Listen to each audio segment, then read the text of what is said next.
அல்லாஹு அக்பர் அல்லாஹு அக்பர் அல்லாஹு அக்பர் அல்லாஹு அக்பர்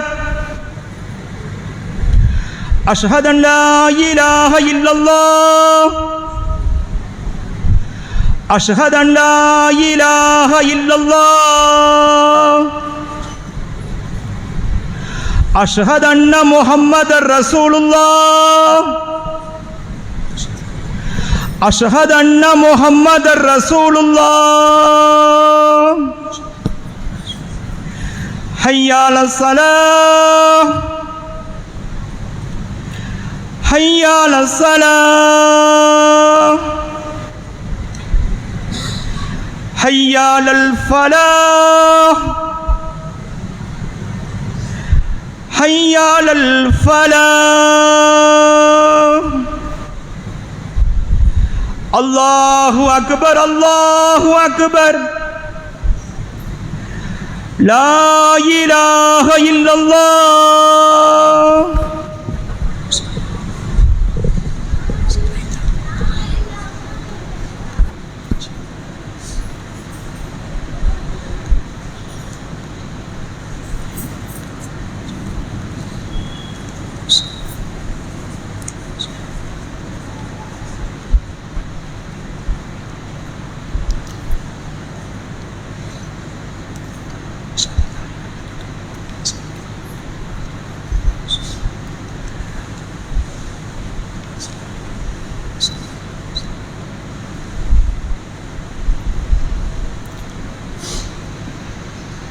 إن الحمد لله نحمده ونستعينه ونستغفره ونعوذ بالله من شرور أنفسنا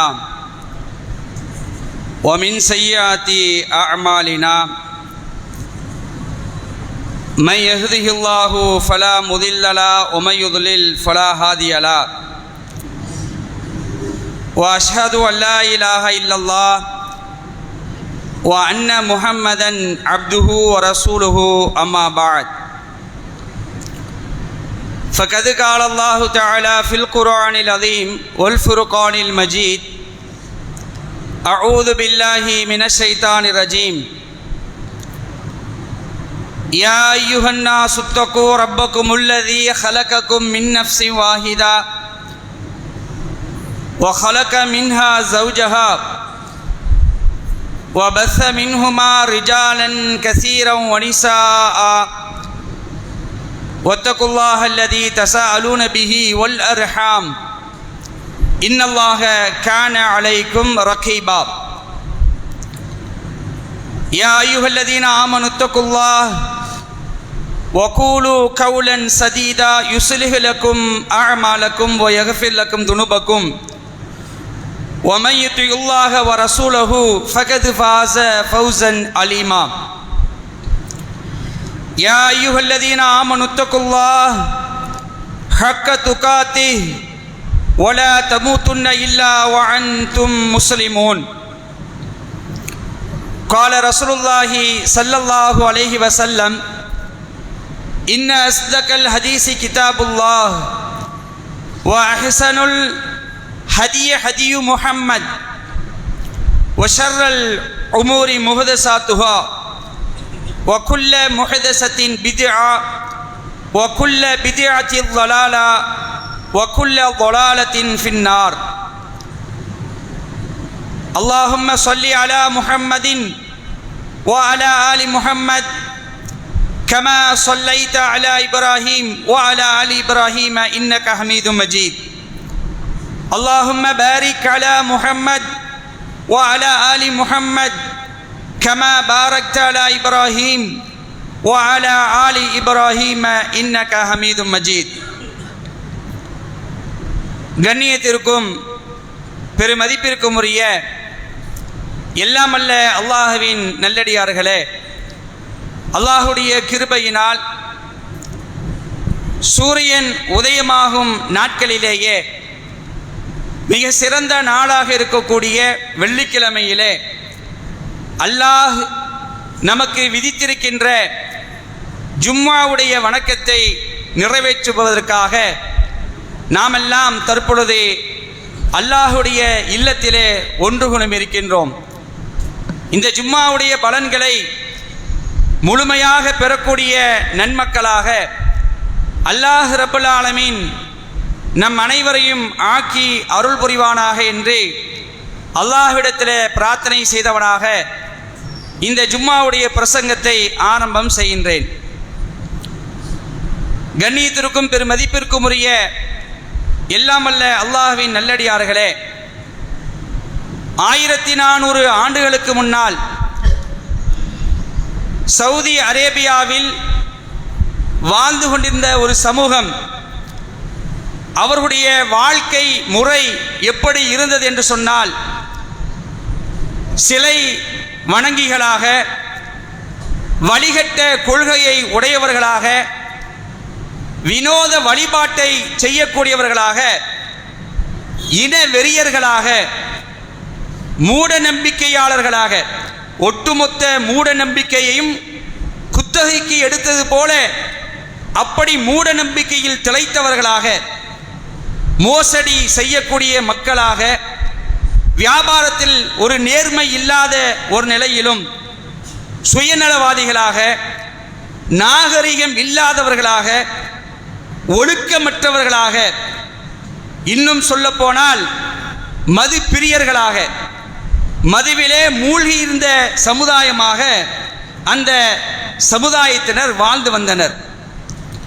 இன்னும் அவருடைய அந்த தீமைகளை நாம் பார்ப்போம் என்று சொன்னால், பெண்களை போகப் பொருளாக ஆக்கி வந்தார்கள், விபச்சாரத்திலே திளைத்திருந்தார்கள், கொள்ளைக்காரர்களாக கொலைக்காரர்களாக இருந்து வந்தார்கள், மனிதனை அடிமையாக்கி அதிலே பேரின்பம் கொண்டவர்களாகவும் இருந்தார்கள். இப்படி அவர்களுடைய வாழ்க்கை தரம் இருந்து கொண்டிருக்கக்கூடிய நிலையிலே, இன்னும் சொல்வதாக இருந்தால் இனவெறி, மொழிவெறி. நாங்கள் பேசக்கூடிய அரபி மொழிதான் சிறந்தது, மற்ற மொழிகள் எல்லாம் தாழ்ந்தது, அரபி பேசாதவர்கள் அஜமிகளாக, கால்நடைகளாக, அவர்கள் மனிதர்களே இல்லை என்று சொல்லக்கூடிய அளவுக்கு இன்றைக்கு நம்ம பார்க்கிறோமே மொழிவெறி, இந்த மொழிவெறி எல்லாம் தூக்கி சாப்பிடக்கூடிய அளவுக்கு மொழியிலே வெறிப்பிடித்து இருந்தவர்கள் அன்றைய காலத்தில் வாழ்ந்த சவுதி அரேபியாவில் இருந்தவர்கள். அன்புக்குரியவர்களே, இப்படி அவருடைய வாழ்க்கையுடைய தரம் எல்லா மட்டங்களிலுமே தரம் தாழ்ந்த ஒரு நிலையில் இருந்து வந்தது. இப்படியும் இருப்பார்களா?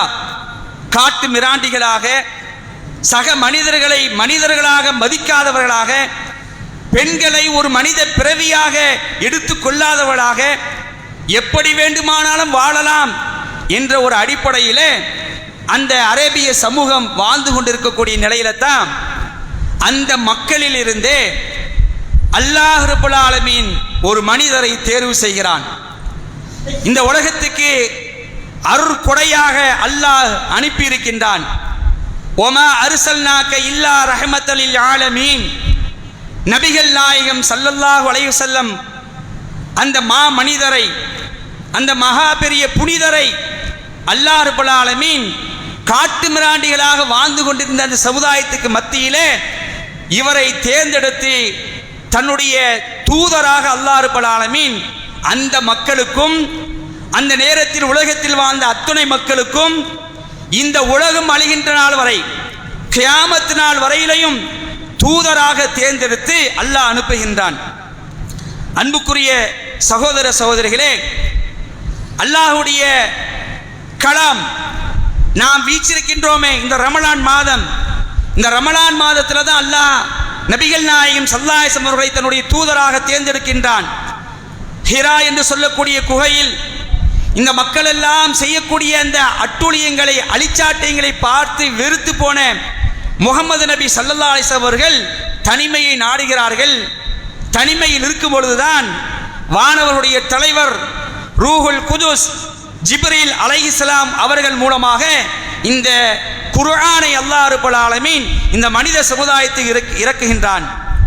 இக்ரா பிஸ்மி ரப்பிக்கல்லதி ஹலக் ஹலகல் இன்சான மின் அலக் இக்ரா வ ரப்புக்கல் அக்ரம் அல்லதி அல்லம பில் கலம், ஆரம்ப திருமறை குர்ஆனுடைய ஆரம்ப வசனங்கள்.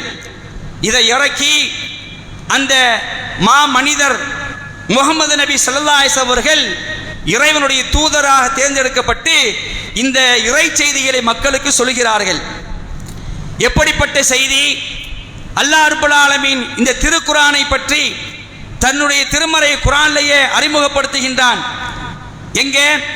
10வது அத்தியாயம் 57வது வசனம். யா அய்யுஹன் நாஸ் கத் ஜாஅத்துக்கும் மௌஇதத்தும் மிர் ரப்பிக்கும் வ ஷிஃபாஉன் லிமா ஃபிஸ் சுதூர் வ ஹுதன் வ ரஹ்மத்துல் லில் முஃமினீன். ஓ மனிதர்களே, ஒட்டுமொத்த மனித சமுதாயத்தையும் அழைத்து அல்லாஹ் பேசுகிறான். யா அய்யுஹன் நாஸ், ஓ மனிதர்களே, உங்கள் இறைவனிடமிருந்து அறிவுரையும் உங்களுடைய உள்ளங்களில் உள்ளவற்றுக்கு நிவாரணமும் இறை நம்பிக்கையாளர்களுக்கு நேர் வழியும் அருளும் உங்களிடம் வந்துவிட்டது. இந்த திருக்குர்ஆனை பற்றி அல்லாஹ் அறிமுகப்படுத்துகின்றான். அதே மாதிரி சூரா நிசாவில் 174 அல்லாஹ் பேசுகிறான். யா அய்யுஹன் நாஸ் கத் ஜாஅக்கும் புர்ஹானும் மின் ரப்பிக்கும் வ அன்ஸல்னா இலைக்கும் நூரம் முபீனா. மனிதர்களே, உங்கள் இறைவனிடமிருந்து தெளிவான சான்று உங்களிடம் வந்துவிட்டது, மேலும் உங்களுக்கு தெளிவான ஒளியை இறக்கியுள்ளோம் என்று ஒட்டுமொத்த மனித சமுதாயத்துக்கும் நேர் வழிகாட்டியா இருக்கக்கூடிய, நன்மை தீமையை பிரித்து காட்டக்கூடிய ஃபுர்கானை அல்லாஹ் ரப்பல் ஆலமீன் தன்னுடைய திருமறை குர்ஆன்ல நமக்கு தெளிவுபடுத்துகின்றான். இந்த இறை வசனங்களைத்தான் நபிகள் நாயகம் ஸல்லல்லாஹு அலைஹி அவர்கள் காட்டு மிராண்டிகளாக வாழ்ந்து கொண்டிருந்தார்களே அந்த மக்கள் மத்தியில் சொல்ல ஆரம்பிக்கிறார்கள். சொல்ல ஆரம்பித்தனுடைய விளைவு என்ன தெரியுமா? அந்த மக்களுடைய நிலை எப்படியானது தெரியுமா? இன்று நாமெல்லாம் அந்த மக்களை ஓஹோ என்று பேசுகிறோமே, அவர்களுடைய செயல்பாடுக்கு நம்மளால் போட்டி போட முடியாது என்று சொல்கிறோமே, அல்லாஹ்வே அவர்களை பற்றி திருமறை குர்ஆன்ல பெருமையாக பேசுகிறானே, அந்த மக்கள் தான் அவர்கள். காட்டு மிராண்டிகளாக நான் ஆரம்பத்தில் அடுக்கினேனே, இப்படியும் ஒரு சமுதாயம் வாழ்வார்களா என்று சொல்லக்கூடிய அளவுக்கு அத்துணை தீமைகளையும் குத்தகை எடுத்து வாழ்ந்து கொண்டிருந்த அந்த சமுதாயத்துக்கு மத்தியில தான் ரசூலுல்லாஹ் இந்த இறை செய்திகளை சொல்றாங்க. ரசூலுல்லாஹ் சொன்னாங்க, ஒரு கட்டத்தில் உலகத்துக்கு அல்லாஹ் ரப்பல் ஆலமீன் ஏராளமான இறை தூதர்களை அனுப்பியிருக்கின்றான். அந்த இறை தூதர்களுக்கெல்லாம் அல்லாஹ் ரப்பல் ஆலமீன் அவர்களை நம்ப வேண்டும் என்பதற்காக, அவர்கள் இறை தூதர்கள் தான் என்று மக்கள் நம்ப வேண்டும் என்பதற்காக சில அற்புதங்கள் எல்லாம் கொடுத்துருவான். ரசூலுல்லாஹி சம்பந்தமா சொல்றாங்க, மாமினல் அன்பியாயி நபியுன் இல்லா ஊதிய மா மிஸ்லஹு ஆமன அலைஹில் பஷர். ஒவ்வொரு இறை தூதரும் ஒவ்வொரு அற்புதங்களுடன் அனுப்பப்பட்டார்கள். உதாரணத்துக்கு மூசா நபி தன்னுடைய கைத்தடியை போடுவார்கள், அது பாம்பாக மாறும். ஈசா அலைஹிஸ்ஸலாத்து வஸலாம் அவர்கள் பல அற்புதங்களோடு அனுப்பப்பட்டார்கள்.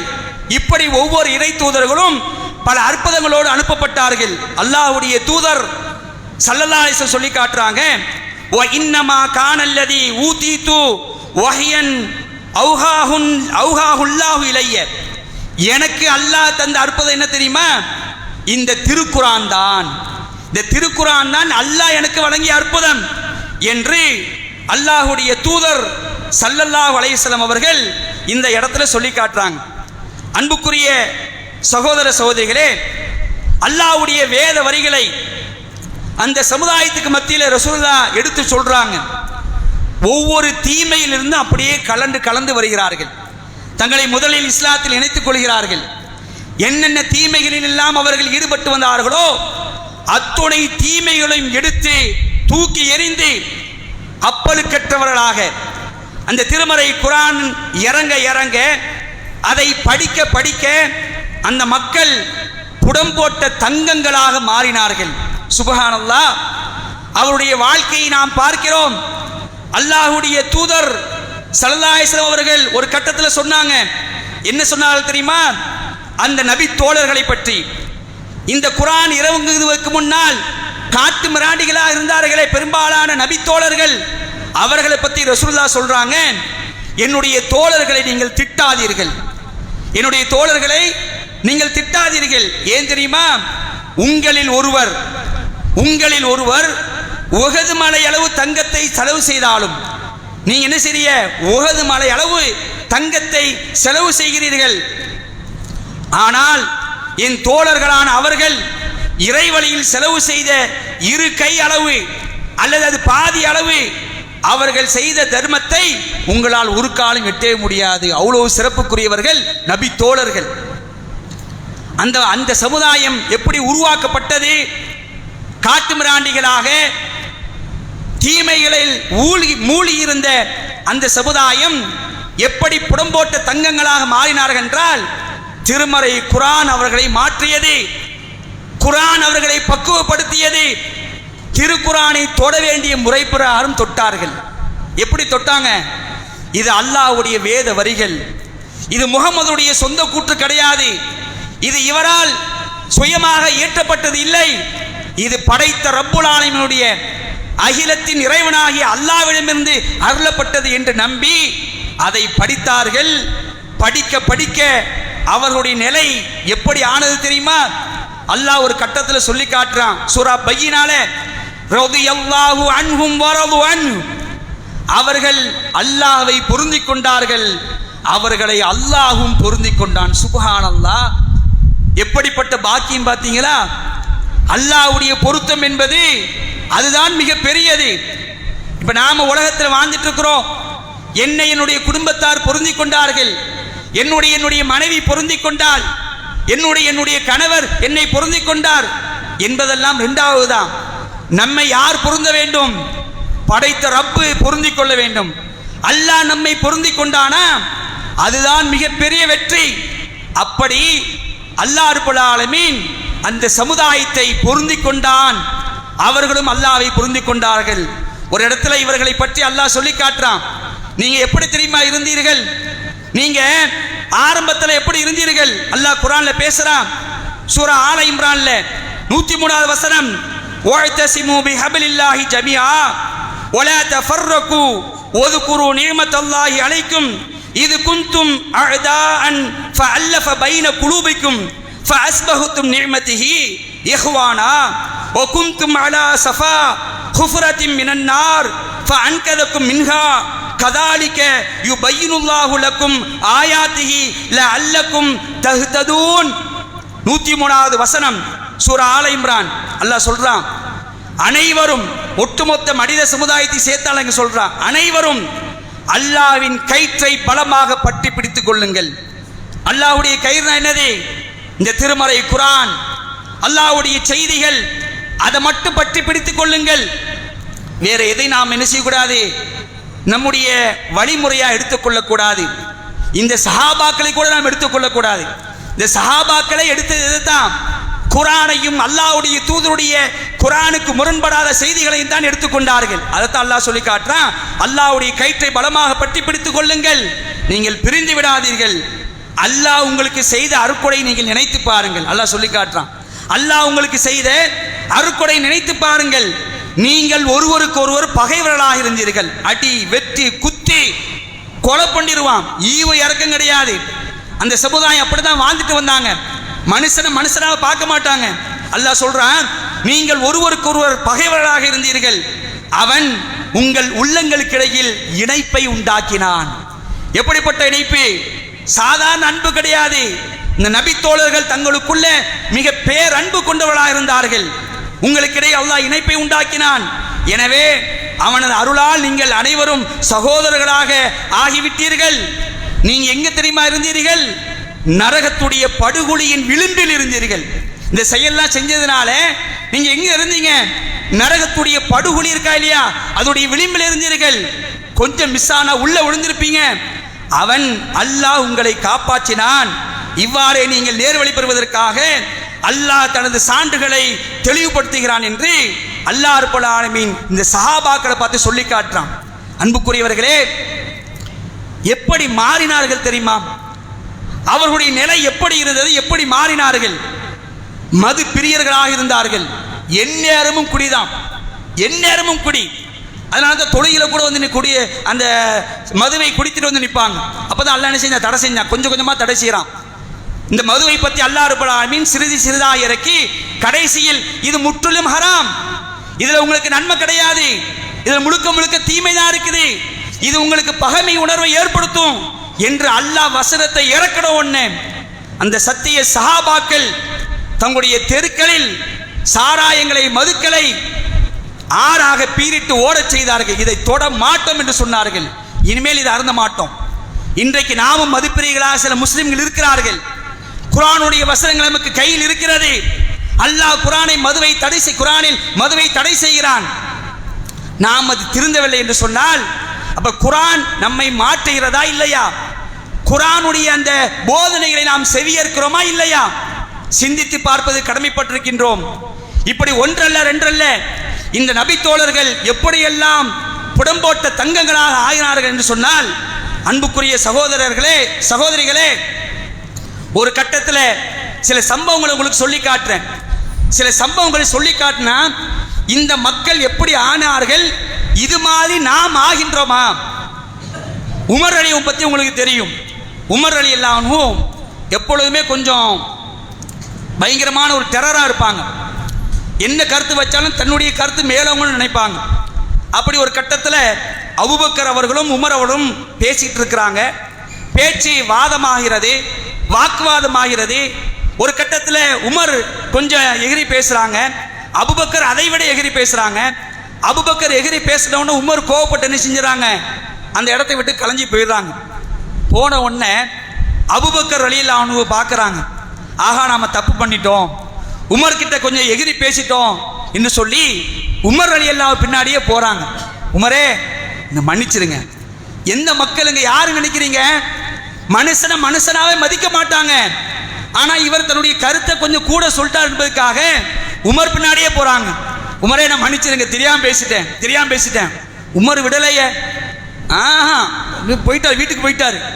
வீட்டுக்கு போகும்போது வாசல் வரைக்கும் போறாங்க. அபூபக்கர் மன்னிக்கலன்னு தெரிஞ்ச உடனே என்னடா பண்றது, உமர் கோச்சிக்கிட்டாங்கன்னு சொல்லிட்டு நேரா எங்க வருவாங்க, நேரா ரசூலுல்லாஹ்ட்ட தான் வருவாங்க. எந்த பஞ்சாயத்தா இருந்தாலும் நேரா வர்றது எங்க தான், அல்லாஹ்வுடைய தூதர்கிட்ட தான். ஏன்னா தீர்ப்பு அங்கே தான் கரெக்டாக கிடைக்கும். நேரா வந்து நிற்கிறாங்க, ரசூலுல்லாஹ்ட்ட வந்து நிற்கிறாங்க.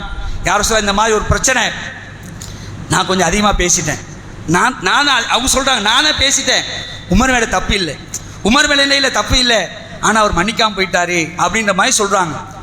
உடனே உமர் என்ன பண்ணுறாங்க, உள்ள வீட்டுக்குள்ளே போனாங்களே, அவருடைய மனசு ஒரு பதட்டம் ஆயிடுது. அபூபக்கர் இப்படி கேட்டு நம்ம வந்து ஒன்றும் சொல்லாமல் விட்டுட்டோமே, திரும்ப ரெண்டாவது அபூபக்கர் வீட்டுக்கு வராங்க. உமர் அங்கே இல்லைன்னு தெரிஞ்ச உடனே ஆகா இங்கே தான் போயிருப்பாங்கன்னு இங்கே வந்துடுறாங்க. வந்த உடனே பேச்சு நடக்குது. அப்போ அபூபக்கர் சொல்கிறாங்க, உமர் வந்த உடனே கூட 2 முறை சொல்கிறார் ரசூலுல்லாஹ்ட்ட, அல்லாஹ்வுடைய தூதர் நான் தான் பேசுகிறேன், என் குரல் தான் உயர்ந்துச்சு, என்ன உமர் மன்னிக்கட்டும் நீங்கள் சொல்லுங்க அப்படின்ற உடனே ரசூலுல்லாஹ்வுக்கு கண்கள் சிவக்கின்றது, முகங்கள் எல்லாம் சிவக்கின்றது. அபூபக்கரை பார்க்குறாங்க ரசூலுல்லாஹ்வுக்கு அடுத்த ஸ்டேஜ் யார் தான், அபூபக்கர் தான், வேற யாரும் கிடையாது. அவ்வளோ பெரிய ஒரு ஈமான். அபூபக்கர் இப்படி வந்து கேட்ட உடனே ரசூலுல்லாஹ் உமர் இருக்கிறாங்க, மக்கள் இருக்கிறாங்க, என் தோழர்களே, என்னுடைய தோழர் அபூபக்கர் இருக்கிறாரா இல்லையா, இவரை நீங்க மன்னிக்க மாட்டீங்களா? ஏன்பா இவரை நீங்க மன்னிக்க மாட்டீங்களா? சின்ன தவறு தானே, நீங்க ஏன் மன்னிக்க மாட்டிருக்கீங்க?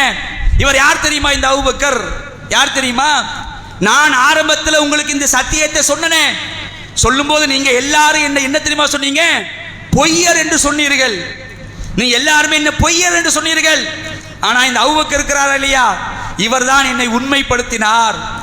என்னுடைய தோழரை நீங்க மன்னிக்க மாட்டீங்களா என்று ரசூலுல்லாஹ் இந்த சம்பவத்தை முடிக்கிறாங்க. இதுல என்ன நமக்கு கிடைக்குன்னு சொன்னா, 2 பேருக்குள்ள ஒரு சின்ன சண்டை வருது. சண்டை ஒண்ணு என்ன ஆகுது, உடனே அதை மறந்து 2 பேரும் மன்னிப்பு கேட்க ஆரம்பிக்கிறாங்க. இந்த பக்கம் நமக்கு இருக்கா?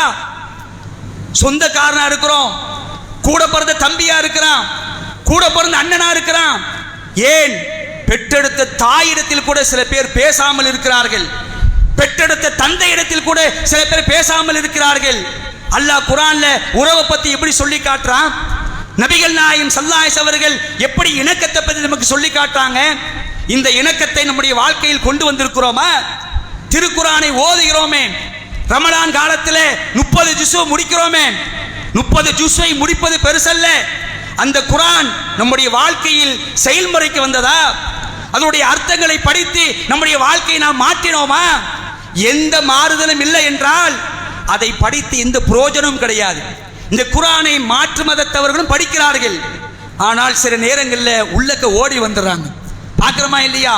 இந்த திருக்குர்ஆன் எப்படிப்பட்டது தெரியுமா? தொட வேண்டிய முறைப்பாடான் தொட்டால் உங்களுடைய லைஃப் ஸ்டைல் கண்டிப்பா மாறும். அப்படிதான் மாறி நிறைய பேர் வந்தார்கள். உச்சாணி கொம்புல இருந்தவர்கள், புகழுடைய உச்சாணி கொம்புல இருந்தவர்கள், ஆனால் அவருக்கு மன நிம்மதி இல்லை. உங்களுக்கு எல்லாம் தெரியும், கேசியஸ் கிளே என்று சொல்லக்கூடிய ஒரு குத்துச்சண்டை வீரர், கருப்பு நிறத்தை சேர்ந்தவர், நீக்ரோ இனத்தை சேர்ந்தவர். அந்த காலத்துல குத்துச்சண்டை தான் ஃபேமஸ். குத்துச்சண்டைக்கு நிறைய ரசிகர்கள் இருப்பார்கள். அந்த கேசியஸ் கிளே உலக சாம்பியனா ஆகிறார், பெரிய மேடையில் பரிசு வாங்குகிறார். ஆனால் அவனுடைய நாடு அவனை மதிக்க மறுக்கிறது. காரணம் நிறம், கருப்பு நிறம். இவன் கருப்பன். இன்னைக்கு கூட இருக்கா இல்லையாங்க? இன்னைக்கு கூட இந்த நிறவெறி இருக்கா இல்லையா? இவன் கருப்பு என்பதற்காக அவர்கள் மதிக்க மறுக்கிறார்கள். இந்த கேசியஸ் கிளேக்கு உள்ளம் நெருக்கடிக்குள்ளாகிறது. இவ்வளவு பெரிய புகழுடைய உச்சாணி கொம்புல இருக்கிறோம், ஆனா நம்மள மனுஷனா மதிக்க மாட்டிருக்கானே. இதற்கு தீர்வு எங்கே?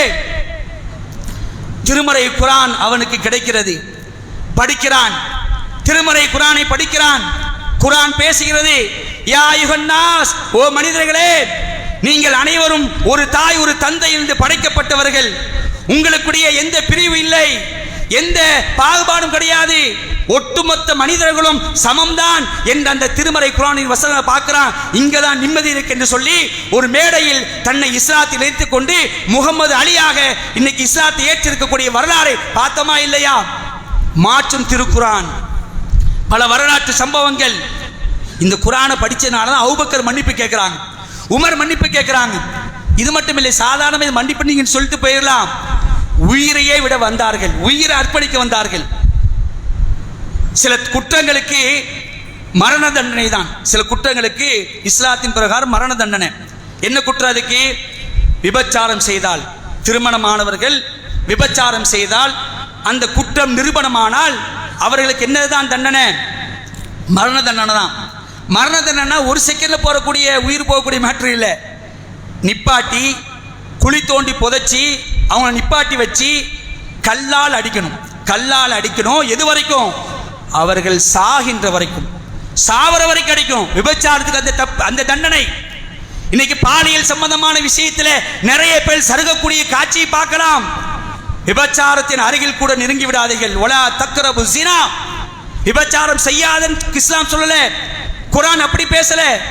விபச்சாரத்தின் அருகில் கூட நீங்கள் போய் விடாதீர்கள், விபச்சாரத்தின் சாயில கூட நீங்க நெருங்கிடாதீங்க.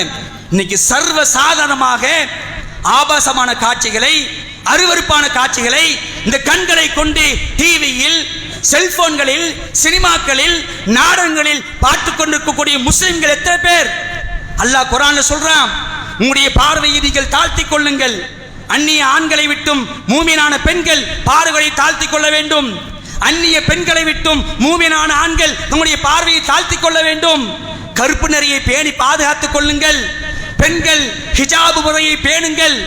அல்லாஹ் குர்ஆன்ல சொல்லக்கூடிய சட்டங்க, விபச்சாரத்தை அருகில் கூட நெருங்கிடக்கூடாது.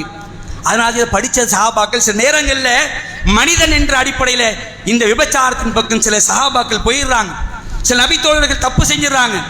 ஆனால் அதை மறைப்பதற்குண்டான வாசல்கள் இருந்துச்சு, ஆனால் மறைக்கலையே. மாயிஸ் பின் மாலிக் என்று சொல்லக்கூடிய ஒரு சாபி அல்லாஹ்வுடைய தூதர்ட்ட வந்து கேட்கிறாரு, யார் ரசூலுல்லாஹ், எனக்கு ஹத்தை நிறைவேற்றுங்க. என்னப்பா, என்ன ஹத்து, என்ன தண்டனை கேட்குறாங்க. எனக்கு மரண தண்டனை கொடுங்கிறாங்க. சர்வசாதாரணம். என்ன செஞ்சேன்? விபச்சாரம் பண்ணிட்டேன் யார் ரசூலுல்லாஹ். ரசூலுல்லாஹ் அவங்க விசாரிக்கிறாங்க, இவருக்கு எது நல்ல நிலையில தான் இருக்கிறாரா, இல்லை சுயநலவோட தான் இருக்கிறாரா, இல்லை ஏதாவது மது குடிச்சிருக்கிறாரா அப்படின்னு பார்க்குறாங்க. இல்லை, எல்லாம் கிளியர், எல்லாம் கிளியர். அவரே சாட்சி சொல்றாரு. குழி தோண்டி நிப்பாட்டி அவரை வச்சு கல்லால் அடித்து மரண தண்டனை பெறப்படுகிறது. இந்த பக்கம் நமக்கு வருமா? ஒரு பெண்ணை ஓரக்கண்ணால் பார்த்தாலேயே மனைவி கேட்டா, என்ன கண்ணை வச்சு பார்த்தீங்களா? அம்மா நான் அங்க பார்க்கலாமா அப்படின்றுவோம். உண்மைதானே? சின்ன தப்பை கூட மறைச்சிருவோம். இந்த சஹாபாக்கள் மனிதன் என்ற அடிப்படையில் இந்த தப்பை செஞ்ச உடனேயே ஓடோடி வந்து அந்த தண்டனை பெற முன் வந்தார்கள். இந்த சம்பவம் நடந்த உடனேயே இன்னொரு பெண்மணி வராங்க, ஒரு கோத்திரத்தை சேர்ந்த ஒரு பெண்மணி வராங்க. யார சொல்றதா, நானும் தப்பு பண்ணிட்டேன், எனக்கு ஹத்து நிறைவேற்றுங்கிறாங்க. என்ன தப்பு, என்ன ஹத்து? நான் விபச்சாரம் செய்து அதனால் கர்ப்பமுற்றிருக்கிறேன், எனக்கு தண்டனை நிறைவேற்றுங்க அப்படிங்கிறான். இந்த நிலையில் உனக்கு தண்டனை கொடுக்க முடியாது, நீ போமா அப்படிங்கிறான். ஆரம்பத்தில் ரசூல் அவங்கள போக சொல்கிறாங்க. அதுக்கு அந்த அம்மா சொல்கிறாங்க, மாயிஸ் அனுப்புன மாதிரி என்னை அனுப்புனான்னு பார்க்குறீங்களா? மாயிஸை நீங்கள் அனுப்புனீங்களே, அது மாதிரி என்னை அனுப்புனீங்களா நீங்கள் பார்க்குற யார் சொல்லுதா? எனக்கு தண்டனை கொடுங்க, நாளை மறுமையில் தண்டனை பெற முடியாது. இந்த விபச்சாரத்துக்கு அல்லாஹ் தரக்கூடிய மறுமை தண்டனையை எங்களால் பெற முடியாது என்று நினைத்து தான் அந்த அவங்க வந்தாங்க. அவங்க ரசூலுல்லாஹ் சொல்கிறாங்க, ஒரு அன்சாரி தோழரை கூப்பிட்டு இவங்களை நீங்கள் பொறுப்பில் வச்சுக்கிங்க, குழந்தையை பெற்றெடுத்த உடனே வர கூட்டுவாங்க அப்படிங்கிறாங்க. கொஞ்ச நாள் கழித்து குழந்தை பெற்றெடுத்த உடனே அன்சாரி தோழர் வந்து சொல்கிறாரு, குழந்தை பெற்றெடுத்தாச்சு. வராங்க, கை குழந்தை. இந்த கை குழந்தை இப்படி தனியாக விட முடியாது, இந்த குழந்தை பால் குடி மறந்த உடனே கூட்டுவாங்க. அதுக்கப்புறம் அனுப்புகிறாங்க. பல இடைவெளி, பல காலங்கள் இடைவெளி. அப்பமே ஓடி இருக்கலாம். என்ன தண்டனை? மரண தண்டனை தான். அப்பமே எஸ்கேப் ஆகிருக்கலாம், ஆனாலும் போகல. எல்லா வாய்ப்பும் கொடுத்ததுக்கு அப்புறம் வந்து நிற்கிறாங்க, நான் பிள்ளை பெருசாகிட்டான், எனக்கு தண்டனை நிறைவேற்றுங்க. குழி தோண்டப்படுகிறது, அந்த பெண்மணி நிற்க வைக்கப்படுகிறது, கல்லால் அடிக்கிறாங்க. அடித்து அந்த கல்லால் அடித்து சாகின்ற வரைக்கும் அந்த தண்டனை நிறைவேற்றப்படுறது. ஒரு கட்டத்தில் அந்த பெண்மணியுடைய ரத்தம் பீரிட்டு வந்து சில நபித்தோளுடைய ஆடையில முகத்தில் படுது. அந்த நபித்தோழருக்கு அந்த ரத்தத்தை தொடச்சிட்டு அந்த ரத்தத்தை ஆடையில எடுத்துட்டு சொல்றாங்க, சீ, ஒரு விபச்சாரியுடைய ரத்தம் அப்படிங்கிறாங்க. இதை ரசூல்லா கேட்கிறாங்க. கேட்டுட்டு ரசூல்லா சொல்றாங்க, தோழர்களே, அந்த பெண்ணை இப்பொழுது அப்படி வர்ணிக்காதீர்கள், அந்த பெண்ணை இப்பொழுது அப்படி வர்ணிக்காதீர்கள்.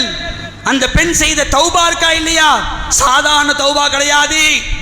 அந்த பெண்ணுடைய தௌபாவை பங்கிட்டால் இந்த மதீனாவில் 70 பேர் செய்யக்கூடிய தௌபாவிட மிக சிறந்தது என்று ரசூலுல்லாஹ் சொன்னாங்க. அல்லாஹ் மன்னிச்சிட்டான். இந்த தண்டனை பெற வந்தார்கள். இதாங்க பக்கம், இதான் மாத்தும்.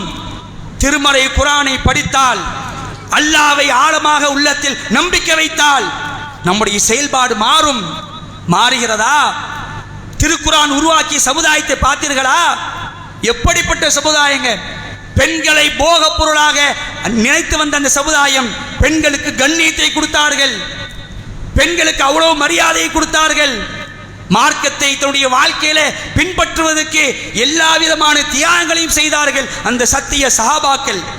இவர்களை மாற்றியது எது? இன்னைக்கு நம்முடைய கையில் இருக்க திருமறை குர்ஆன். அவங்களுக்கு 30 ஜூஸ்லாம் கிடையாது. இருந்துச்சு 30 ஜூஸ், கொஞ்சம் கொஞ்சம் தானே இறங்கிச்சிங்க, கொஞ்சம் கொஞ்சமாக தானே இறங்கிச்சு. இன்னைக்காவது நமக்கு முழு குர்ஆனும் கையில் இருக்கிறது, முழு தமிழ் பிரதி கையில் இருக்கிறது. ஆனால் அதை படிக்க மனசு வரமாட்டுகிறது, அதை படிப்பதற்கு மனசு தயாராக இல்லை. அன்புக்குரிய சகோதர சகோதரிகளே, திருக்குர்ஆனை நாம் படிப்போம், அதை நம்முடைய வாழ்க்கையில் செயல்படுத்துவோம்.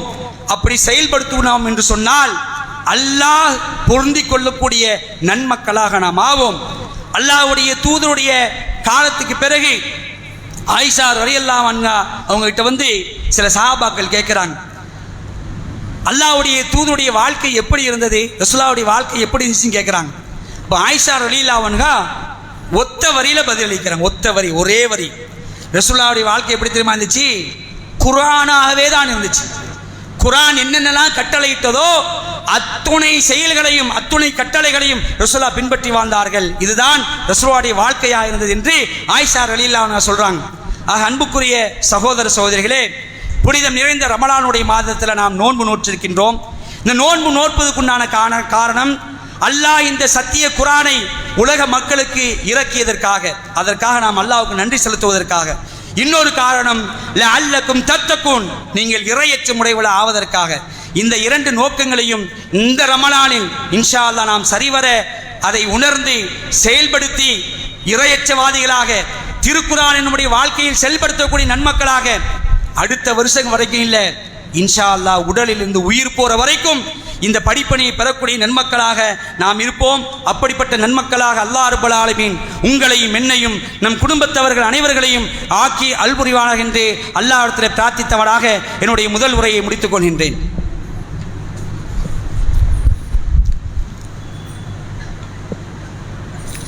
அன்புக்குரிய சகோதர சகோதரிகளே, ரமலான் வந்தது, கடகடகடண்டு ஒரு 20 நோம்பு கிட்ட நெருங்கிட்டோம். வந்ததுன்னு தெரியல, போனதுன்னு தெரியல மாதிரி ஆயிடுச்சு. அடுத்தது நாம் எல்லாம் ஆவலோடு எதிர்பார்த்து கொண்டிருப்பது என்னதுதான்? லைலத்துல் கத்ர் தான். எப்படா வரும்னு பார்க்குறோம். 21 தான் வரணும், வந்த உடனே 29 வந்துடும். பாருங்க, அவ்வளோ ஃபாஸ்ட்டாக ஓடும், நம்மளை விட்டு வெகு வேகமாக போயிடும். அடுத்த வருஷம் நாம் உயிரோடு இருக்க மாட்டோமா தெரியாது. இந்த வாய்ப்பை இன்ஷால்லா பயன்படுத்திக்குவோம். ரசூலுல்லாஹ் சொல்கிறாங்க, இந்த லைலத்துல் கத்ர் இரவுல யார் நின்று வணங்குகிறாரோ அவருக்கு அல்லாஹ் ரப்பல் ஆலமீன் முந்தைய பாவங்களை மன்னிக்கிறான், ஈமானோடும் நன்மை எதிர்பார்த்தவர்களாகும். இந்த லைலத்துல் கத்ர் இரவுல ஏராளமான சிறப்புகளை அல்லாஹ் வச்சிருக்கிறான். ஹைரும் மின் அல்ஃபி ஷஹர், 1000 மாதங்களை விட சிறந்தது. ஒரு இரவுல பண்ணக்கூடிய இபாதத்து ஏறத்தாழ 83 ஆண்டுகள் நீங்கள் செய்தால் என்ன நன்மை கிடைக்குமோ அந்த நன்மை அல்லாஹ் இந்த ஒரு இரவுல தரான். அந்த ஒரு இரவு என்ன இரவு? 27 அப்படி வச்சிருக்கிறாங்க. 27 தான் லைலத்துல் கத்ர், 27 இல்லை. ரசூலுல்லாஹ் சொன்னார்கள், புகாரியில் பதிவு செய்யப்பட்டிருக்கு, ரமலானின் கடைசி 10 இரவுகளில், அது ஒற்றைப்படை இரவுகளில் நீங்கள் என்ன செய்யுங்க, இந்த லைலத்துல் கத்ர் இரவை தேடுங்கள். அதில் தான் இருக்குது. அதில் வானவர்கள், அல்லாஹ் குர்ஆனில் சொல்லலாம், அதிலே வானவர்களும் ரூஹும் ஜிப்ரீல் அவர்களும் வானவர்களும் இறங்குகிறார்கள், சகலவிதமான காரியங்களோடு இறங்குகிறார்கள். அந்த இரவு இந்த ஒற்றைப்படையில் ஏதாவது ஒரு இரவு இருக்கும், அதனுடைய நன்மை, அதனுடைய அந்த அமைதி ஃபஜ்ர் வரைக்கும் இருக்கும். அதனால் நீங்க என்ன செய்யுங்க, இந்த இரவை ஹயாத்தாக்கி அல்லாஹ்விடத்தில் அதிகமான பாவ மன்னிப்பு தேடி ரசூலுல்லாஹ் சொல்லி தந்திருக்கிறாங்க ஒரு துஆ, அல்லாஹும்ம இன்னக அஃபுவுன் துஹிப்புல் அஃப்வ ஃபஅஃபு அன்னி. யா அல்லாஹ், நீயே மன்னிப்பவன், நீ மன்னிப்பு கேட்பதை விரும்புகிறவன், எனவே என்னை நீ மன்னிப்பாயாக யா அல்லாஹ் என்று அல்லாஹ்விடத்தில் பாவ மன்னிப்பு கேட்டு அல்லாஹ்வை வணங்கக்கூடியவளாக இந்த லைலத்துல் கத்ர் இரவை என்ன நோக்கத்துக்காக அல்லாஹ் இதை தந்திருக்கிறானோ அந்த நோக்கத்தை நிறைவேற்றக்கூடிய மக்களாக நாம் இருப்போம். அன்புக்குரிய சகோதர சகோதரிகளே, இந்த ஒற்றைப்படை இரவுகளில் நம்முடைய பள்ளியில் இரவு தொழுகை, வணக்க வழிபாடு, மார்க்க சொற்பொழிவு, திக்ருகள், இறை நினைவு, துஆக்கள் என்று கேட்பதற்காக இந்த வருஷம் முதல் ஒற்றைப்படை இரவுகளில் 11 மணியிலிருந்து அந்த ஃபஜ்ர் வரைக்கும், அதாவது சஹர் நேரம் வரைக்கும், ஒரு 4 மணி வரைக்கும் முழுக்க பள்ளியிலேயே இருந்து இபாதத் செய்கிற மாதிரி நம்ம ஏற்பாடு பண்ணியிருக்கிறோம். வழக்கமாக நடக்கக்கூடிய இபாதத்துகள், இந்த சலாத்துல் 10 மணிக்கு 8:30 மணிக்கு நடக்குமா இல்லையா, அது வழக்கமாக நடக்கக்கூடிய அந்த சலாத்துல் பயான்லாம் நடக்கும். ஒற்றைப்படையில் மட்டும் என்ன செய்வோம், இந்த கியாமுல் லைல், அதே மாதிரி பிரத்யோகமாக ஓதக்கூடிய துஆக்கள், தஸ்பீகள், பாவ மன்னிப்புகள் கேட்பதற்காக நம்முடைய பள்ளியில் ஏற்பாடு பண்ணியிருக்கிறோம். இந்த நோக்கத்தை நிறைவேற்றக்கூடிய மக்களாக இருக்கணும். அதே நேரத்தில் இதனுடைய நோக்கத்தை பால்படுத்தி விட வேண்டாம். இன்னைக்கு இளைஞர்கள்லாம் பார்க்குறோம், பைக்கில் என்ன செய்கிறாங்க, சகர் நேரத்துக்கு முன்னாடி வரைக்கும் பைக்கெல்லாம் சுற்றிக்கிட்டே இருக்கிறாங்க. இங்கே ஏராளமான இளைஞர்கள் வந்திருக்கிறீர்கள். அன்புக்குரிய இளைஞர்களே, உங்களுடைய வாழ்க்கையுடைய நோக்கத்தை பால்படுத்தி விடாதீர்கள். இன்ஷா அல்லாஹ் இந்த ரமலான்லேருந்து ஆரம்பிங்க. நம்முடைய உடலிருந்து உயிர் போற வரைக்கும் உள்ள ரமலான்களில் இந்த லைலத்துல் கத்ரை வணக்க வழிபாடுகளில் செலுத்தக்கூடிய பிள்ளைகளால் ஆவோம் இன்ஷா அல்லாஹ்.